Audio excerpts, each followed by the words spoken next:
물은 몇 도씨에서 끓는다고 그랬어요? 98. 100도씨. 98도. 이제 바닷가에서는 예. 100도씨에서 끓여요. 예. 그런데 이게 위로 올라갈수록 올라갈수록 낮은 온도에서 끓여요. 그래서 이제 우리가 사는 곳에서는 그보다 낮은 온도에서 끓습니다. 그런데 높아가야 100도씨죠. 볶아버리면 어떻게 될까요? 볶아버리면 상황이 전혀 달라져요.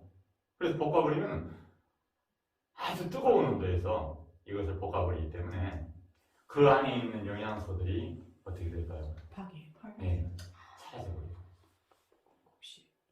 그런데 재밌는 게 볶음곡식에 WHO에서 예. 그 볶음곡식에 5대 영양소가 살아있다 이렇게 했대요. 예. 와, 그거 신이 만든 건가 봐. 사람이 만든 건 아닌가 보죠. 비타민은 열에 약해요, 강해요? 약하죠. 그런데 어찌하여 볶음곡식에 비타민이 살아있을까? 우와, 희한하다. 볶지 않고 끓이기만 해도요, 물은 100도씨가 안 되는 온도에서 끓는다고 그랬죠. 바닷가에 사는 사람이 몇이나 되겠어요? 그런데 100도씨에서 끓더라도요, 비타민에 20개 가운데 하나쯤은 살아남아요. 그런데 볶아버리면 흔적도 없이 사라져버리는 겁니다. 게다가 자, 쌀의 영양성분을 한번 볼까요? 쌀의 영양성분을 보면요, 5대 영양소로 할 만한 게 안 들어있어요. 자, 5대 영양소는 비타민, 단백질, 그 다음에 탄수화물, 예, 미네랄, 지방, 단백질, 탄수화물 예. 이게 들어있는데 지방, 단백질, 탄수화물은 그래도 어느 정도는 쌀에 들어있습니다. 특히 이제 탄수화물이 주로 되어 있고요. 뭐 지방이나 단백질은 많이 들어있지 않지만 어쨌든 3대 영양소는 그나마 찾을 수가 있어요. 그런데 요즘 사람들이 이 3대 영양소가 모자라서 병이 되는가요? 아니면 남아돌아서 병이 되는가요? 남아돌아서 병이 되죠. 문제는 이 5대 영양소인데 비타민이나 미네랄이 모자라서 병이 되는데 비타민 자체가 쌀에는요 많이 들어있질 않아요. 잘 안 보이시겠지만 나중에 이제 유튜브 편집해서 보낼 때는 이걸 크게 해서 보여드릴 겁니다. 자, 보자고요. 비타민 B1, B2, B3는 그나마 비타민 B9는 조금이라도 들어있는데 아예 비타민 C는 아예 안 들어있네. 근데 무슨 여기서 요 5대 영양소를 찾는 겁니까? 게다가 비타민 B9는요 수용성 비타민이기 때문에 열에 아주 약해요. 근데 볶아버렸는데 어찌 이게 살아남아 있습니까? 쪄서 볶아요. 말이 안 되는 소리를 하는 거죠. 쪄서 말려서. 그래서 볶음곡식을 먹는다는 것은 우리 몸에 뭘 빼버린다는 거예요? 비타민을 빼버리는 겁니다. 비타민을 생리학에서는 우리 몸의 바탕이라고 해요. 또 우리 목숨의 바탕이 된다고 해요.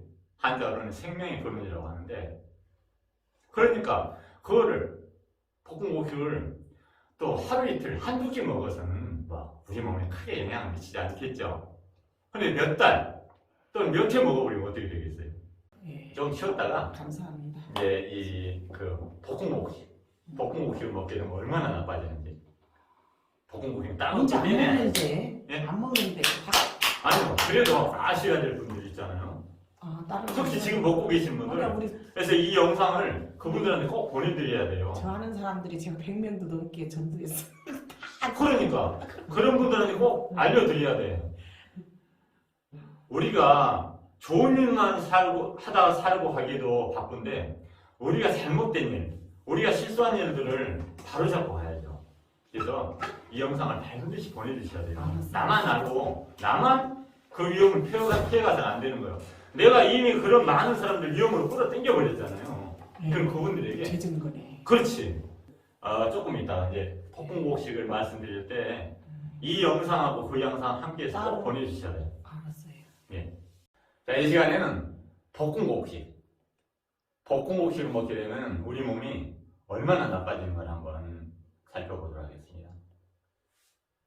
물은 우리가 바닷가에서도 100도씨에서 끓는다고 그랬어요. 그런데 높은 곳으로 올라갈수록 낮은 온도에서 끓는다고 그랬죠. 그래서 우리가 곡식, 다시 말해서 이제 이 쌀이나 보리 같은 걸 볶죠. 뭐 다른 것도 볶아서 쓰던가요? 예, 여러 가지 섞어 7가지. 그런가? 이제 이런 곡식을 삶게 되면, 물에 삶게 되면요, 이게 더 온도가 올라가려고 그러면 물이 그 온도를 가지고 밖으로 빠져나가 버려요.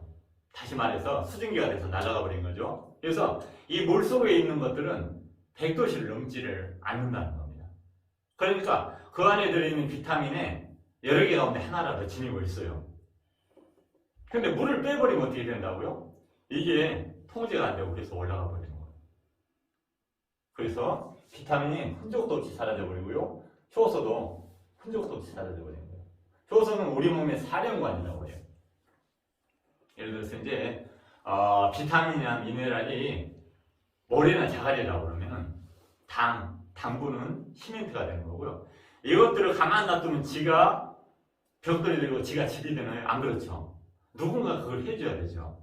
이걸 하는 게 우리 몸의 효소인데 효소도 흔적도 없이 사라져 버려요. 먹게 되면. 자, 여기까지는 지난 시간에 어느 정도는 배웠어요. 아니, 어느 정도는 배운 게 아니에요. 이제 지난 시간에 여기까지는 안 들어갔지만 여하튼 그래서 어떻게 보면 찌꺼기랑 마찬가지예요. 볶음곡식은 탄수화물만 남은 찌꺼기랑 마찬가지예요. 이 찌꺼기를 먹게 되면 어떤 일이 생기느냐.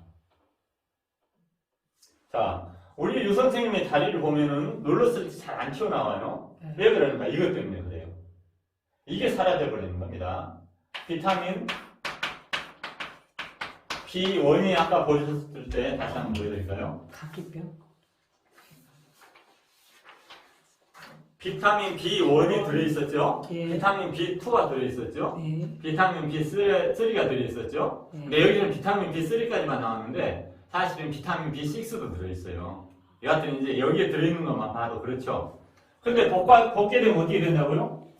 피흡자도 없이 사라져 버리는 거예요. 아예 흔적도 없이 사라져 버려요. 그럼 이 비타민 B1은 무슨 일을 하느냐?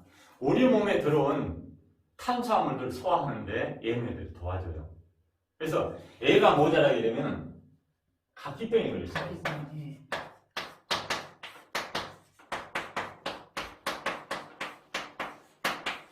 우리 유 선생님 다리를 찔렀을 때, 자, 여러분들 한번 해보세요. 0.1초도 안 돼서 바로바로 튀어나와야 돼요, 원래는. 네. 근데 저렇게 돼버리는 한참 거는요, 네. 한참 있다 올라오죠? 네. 이제 더 진행되면요, 거의 안 올라오고, 이제 다행히 빨리 오셔서 다행인데, 더 진행되면요, 지금은 슬로우 비디오로 천천히 올라오긴 하잖아요. 나중에는 아예 툭 들어가고 그대로 있어요.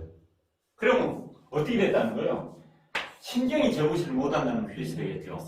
살이, 근육이 제고시를 못한다는 뜻이겠죠. 그럼 그 뒤에는 뭐가 따라요? 온갖 질병들이 다 기다리고 있는 겁니다. 비타민 B2가 사라져버려요. 비타민 B2는 우리의 이 입속을 지켜줘요. 그래서 비타민 B2가 모자라게 되면 어때요? 입안이 헐게 됩니다. 또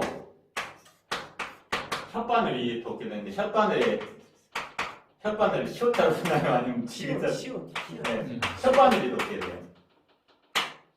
그리고 입이 이렇게 애나르게 됩니다. 그래서 입냄새가 나게 돼요. 그러니까 아마도 볶음국식 먹은 사람하고는 이 얘기를 오래 하지 않는 게 좋아요. 입냄새가 날 수가 있어요. 그 다음에 비타민 B3는 뭐라고요? 간을 지켜주는 비타민입니다. 그러니까 간이 나빠질 수가 있습니다.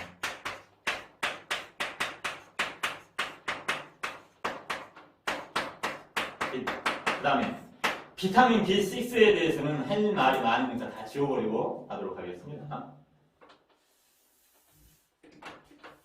비타민 B6가 모자라게 되면 어떻게 되나? 비타민 B6도 들어있다고 그랬죠. 단지 여기 이제 자료는 제가 만든 게 아니라 인터넷에 있는 것을 가져오다 보니까 비타민 B6는 안 들어있다고 나오는데 실제로 들어있어요.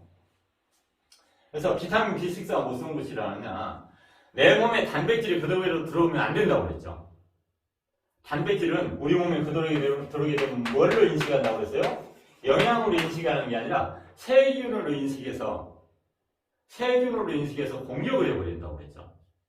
그래서 그것을 과잉 면역 또는 면역. 그래서 이 단백질이 반드시 우리 몸에 들어올 때는 뭘로 돼서 들어와야 되냐면 아미노산으로 나뉘어져서 들어와야 돼요. 이게 벽돌이라고 그러면 이거는 모래입니다. 모래로 잘게 부셔져서 들어와야 돼요. 이 아미노산 가운데 트립토판이라는 아미노산이 있어요. 트립토판이라는 아미노산이 내 몸에서 하늘과 땅에서 도움을 받아가지고 세로토닌으로 바뀌어야 되는 겁니다. 세로토닌. 이시영 박사님이 이쁜 이름 붙여놨죠? 네, 행복 호르몬이라고요. 이름 참 이쁘게 잘 지어놓으셨는데 이게 이제 엔돌핀이나 도파민처럼 우리 몸을 부드럽게 해주고 우리 몸을 따뜻하게 해주고 또 우리를 즐겁게 해주고 그래서 같은 슬픔을 당하더라도요 세로토닌을 많이 지니고 있는 사람들은 그 슬픔을 쉽게 이겨낼 수 있어요. 같은 기쁜 일을 겪더라도요 그 기쁨을 오래도록 지니고 있을 수 있는 겁니다. 그래서 우리도 보면 그렇잖아요. 같은 기쁜 일을 겪었는데 어떤 사람은요 뛸 듯이 기뻐하는데 어떤 사람은 무덤덤하죠. 어떤 사람들은 같은 슬픈 일을 겪었는데요 어떤 사람들은 죽을 만큼 힘들어하는데 어떤 사람은 그럴 수도 있지 살다 보면 이런 식으로 넘어가는 사람들 보셨죠? 이게 바로 세로토닌이 해주는 일입니다. 그런데 세로토닌은 저절로 트립토판이 세로토닌을 바꾸질 않아요. 도와줘야 돼요. 하늘에서는 햇빛이 도와줘야 되고요. 햇빛 가운데서도 자외선이 도와줘야 되고 땅에서도 또 도와줘야 돼요. 비타민 B6의 도움이 필요한 겁니다. 이게 모자라게 되면 어떻게 되느냐. 모자라잖아요. 태워버렸으니까. 볶아버렸으니까. 그렇죠. 볶은 것이요. 모자라면 어떻게 되느냐. 자, 요리 가서 크산트렌산이라는 아주 고약한 놈이 생겨요. 크산트렌산이라는 이걸 이제 전문용어로는 중간 대사물질이라고 합니다.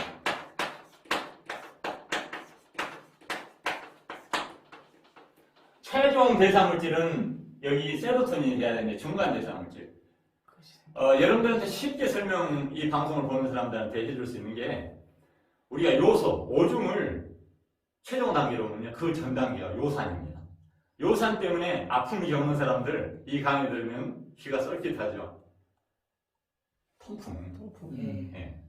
그거나 마찬가지예요. 그래서 이거를 쉬운 말로 말하면 독소입니다. 이게 어떤 일을 하느냐. 췌장에 보면 랑그하스섬이라는 게 있어요.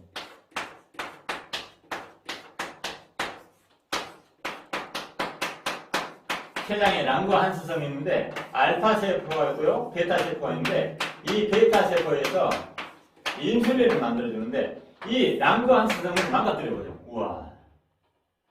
우와. 그러니까 벚공옥식을 보는 사람들은 어떻게 될까요? 그래서 당뇨가 우리가 그렇지. 당뇨가 생길 수가 있는 거예요. 근데 당뇨 걸려서 가셨대 시상에. 어쩔까? 낫는다고 하는데 아니. 낫기는 기쁠라서요. 오히려 생기는데. 이런. 들어보니까 황당하네. 이런. 저래서 말장난에 놀라면 안 되는 겁니다. 저렇게 확실히 알아야 반대 이유도 제공. 맞습니다. 그러니까 우리가요.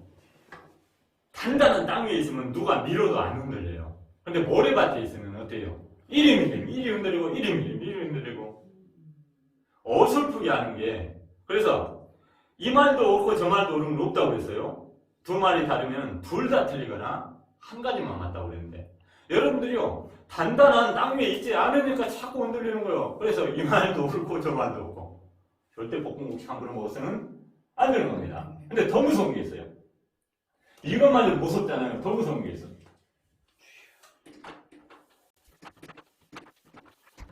자, 볶음국식을 반찬하고 같이 먹나요? 그냥 먹어요. 반찬하고 같이 먹을 수가 없어요.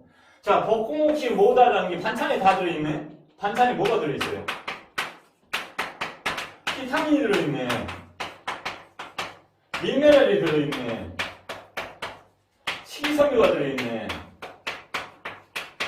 효소가 들어있네. 그리고 육박수가 들어있네. 이 5가지를 아까 말씀드렸던 지방, 단백질, 5대 영양소. 아니 3대 영양소지. 3대. 탄수화물. 네, 3대. 이거를 영양의 3요소라고 해요. 네. 이게 지나쳐서 현대인들이 병에 걸려요? 모자라서 병에 걸려요? 지나쳐서 지나쳐서 병에 걸리죠. 이것들을 다스려주는 이 조절 대사의 5요소라고 해요. 볶음국시계는 뭐가 많이 들어있다고요? 영양의 3요소. 그렇지 않아도 남아돌아서 병이 되는 것만 잔뜩 들어있고요. 얘네들은 들어있지 않습니다. 그럼 들어있지 않으면 채워줘야 될 거 아니에요. 우리가 먹는 밥 속에서도요. 우리가 먹는 밥 속에서도 지방, 단백질, 탄수화물은 들어있어도요. 비타민이나 미네랄, 효소나 식이섬유나 물은 안 국화수는 안 들어있다고요. 그럼 모자란 걸 채워주기 위해서 밥과 반찬을 같이 먹어요. 그렇죠? 그래야 그래요. 근데 볶음국식은 반찬으로 함께 먹을 수 있다 없다? 씹을 수가 없어요, 두 가지. 먹을 수 없는 겁니다.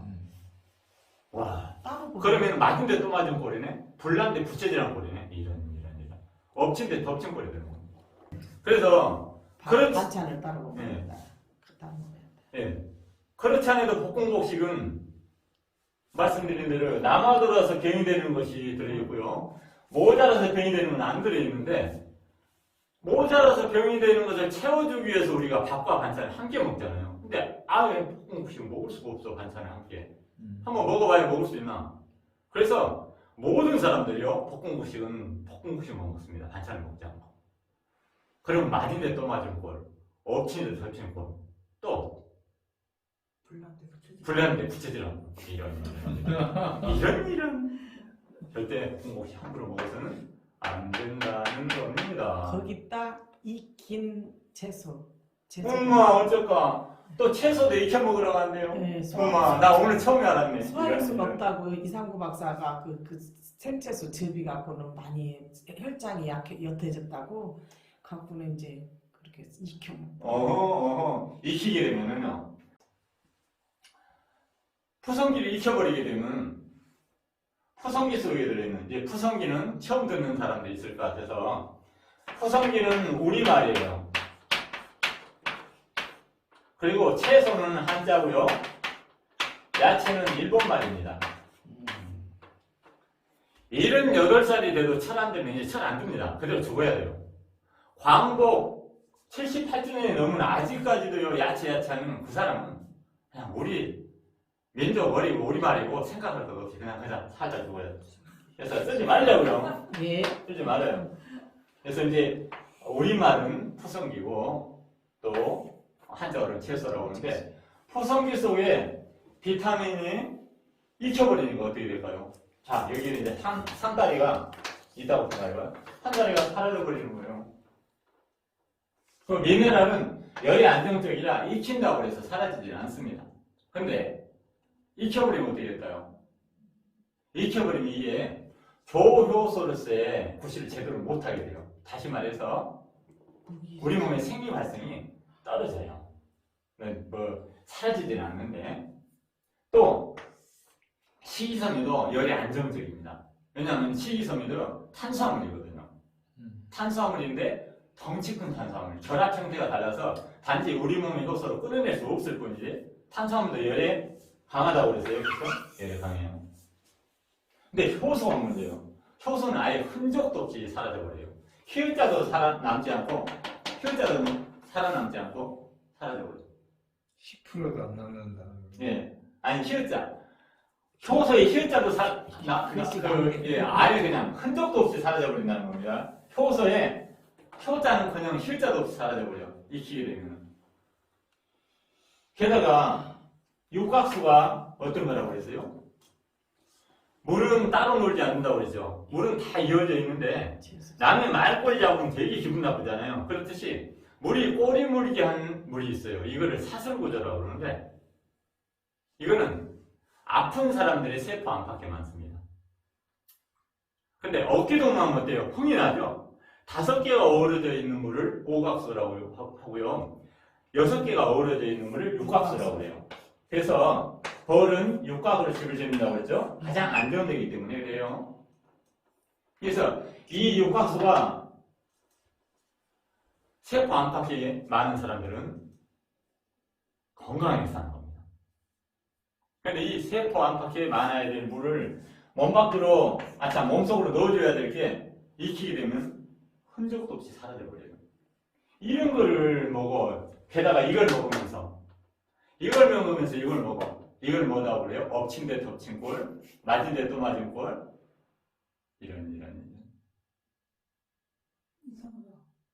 볶음국수하고 반찬하고 안 먹었다고 그걸 같이 먹었다고 그러네? 아니 볶음을 씹고 채소를 따로 또 먹고 반찬으로.